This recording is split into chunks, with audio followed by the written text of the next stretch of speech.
All right, guys, let's check in with another update from the American Black community's #1 power couple, right?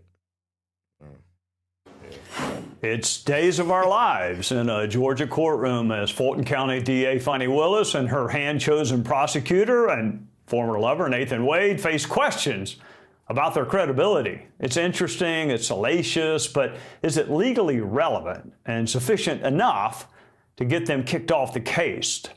Katie Kurchaski is a former federal prosecutor and current defense attorney, and she joins us now. Thank you so much for being here. I like a good soap opera as much, I guess, as the next person does, but has defense counsel made the case for the disqualification of the prosecutors in your judgment?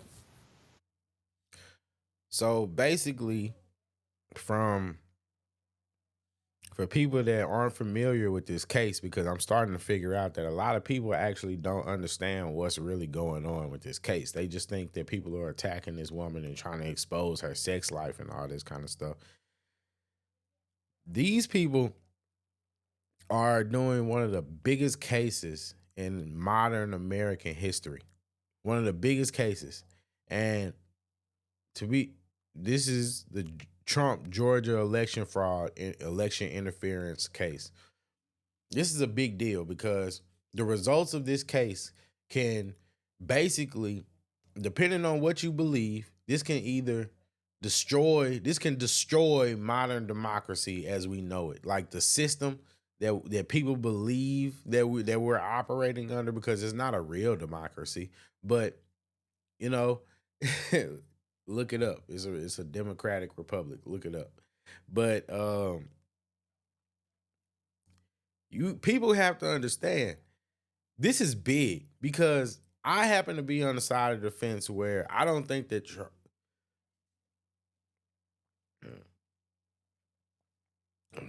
Sorry about that. I don't think that Trump necessarily did anything wrong.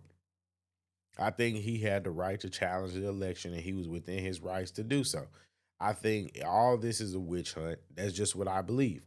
But at the end of the day, we should be able, there's going to be a lot of people that's going to feel like their votes don't matter on both sides.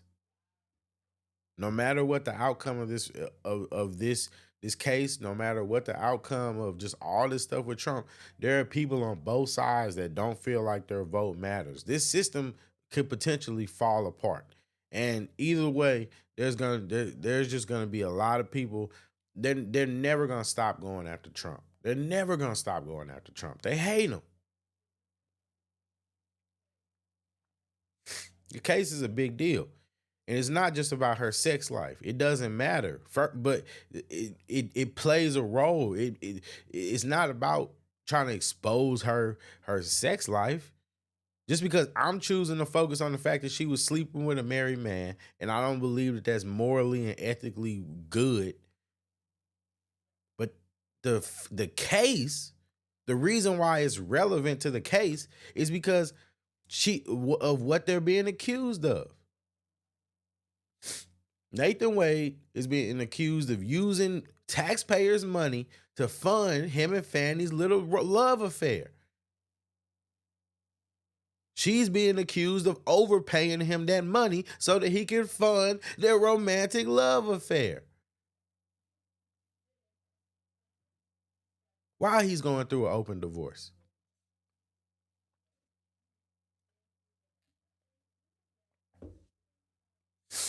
It matters. It's important. For those of y'all that think that they just trying to go after her because she's black, no, you're wrong. Do better. Well, this is definitely a great soap opera, although it's very sad because there are defendants on the other side of this. It's definitely a soap opera, though, that have their lives hanging in the balance, essentially. So I think we can take a look at what the Supreme Court said in 1935 about prosecutors. And what they say is that a prosecutor may strike hard blows, but they are not at liberty to strike foul ones.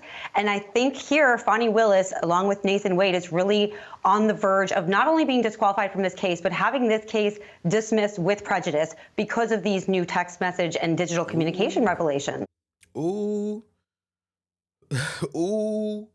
For people that don't know what that means, that basically means that this case is in danger of being dismissed to the point with prejudice means that it can't be reopened. In a nutshell, it means that it can't be reopened.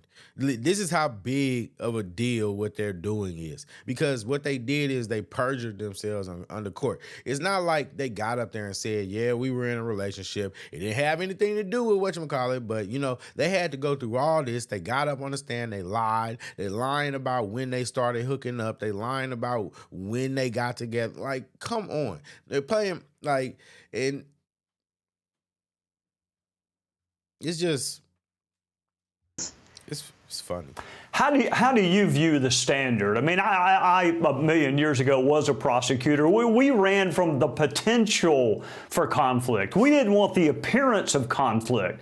But if the standard is actual conflict for disqualification, but what does that look like? And how do you view the standard in Georgia? When you have a senior prosecutor, a DA, who is actually bringing on an outside contract attorney with no experience or very little experience and paying them more than what other contract attorneys are being paid, and then seeming to get these benefits of some, personal vacations out of it, then you have to wonder whether there's an actual conflict, whether she's actually benefiting from the relationship because of his involvement in the case, and whether there's any sort of impact on the case itself. Now, in terms of the disqualification, I think that it was kind of a close call before we knew that the timeline of the relationship may very well have existed long before the indictments and the grand jury portion of this case were even occurring. So now that it seems to be evident that there's strong evidence that this relationship began way before they both claimed it did, and that's putting aside the perjury, there is a question about the genesis of the case altogether and the propriety of the case altogether. And the question for the judge is not only do I need new prosecutors on this case, do I actually have to get rid of this case altogether because the taint is essentially irreversible. So I think it's a matter of degree, but here it's looking a lot more tainted. Yeah, you're right. I mean, the new... That's crazy. I know all y'all Trump fans. I know all y'all Trump fans are so mad. I mean, Trump haters are so mad. I know y'all are so mad. I know y'all are so mad. But Trump didn't do that. He didn't do that. They did it. Fani did it. Nathan did it.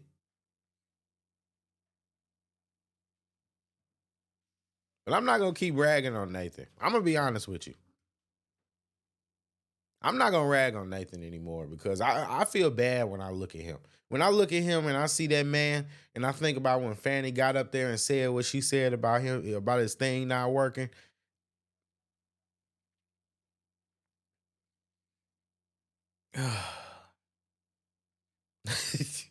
Jesus Christ. Evidence impeaches their credibility, and trustworthiness is always relevant, and credibility is always relevant. Let me ask you this. The whole saga might well result in a delay for the former president and the other defendants.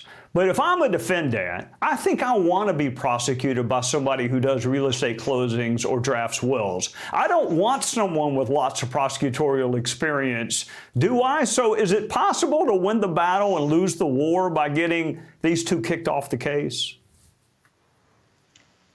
I think that's an interesting point. I think that altogether, though, the defendants are going to go for the gold here, which is the full dismissal, because how can you ever trust the propriety of this prosecution from the very beginning when you know that, at least it seems, Fani Willis was conflicted, or at least appears to have been conflicted in personally involving herself in benefiting from this prosecution of all these people. So I see your point in terms of having a so-called less experienced prosecutor on there, but if you can avoid a prosecution altogether, then I don't think anybody's going to want to roll that dice, regardless. Get that dismissal. Get that dismissal. That's what they're going for. So, yeah, I'm going to just, like, I don't know. If y'all want me to keep talking about this case, because we already know this is straight out of Suits. It's not going away. It's not getting any better. So if y'all want me to keep talking about this, then hit the like button and subscribe and share the video too, because guess what? The more people that see the video, the more people that can join the family. The more people that join the family, guess what? The more people that we can enjoy content together. You know what I mean? It's not a lot of people that make sense in the world, but it's best for us to just link up, right? So link up. On that note, I'm JayyRedd Unfiltered, signing out.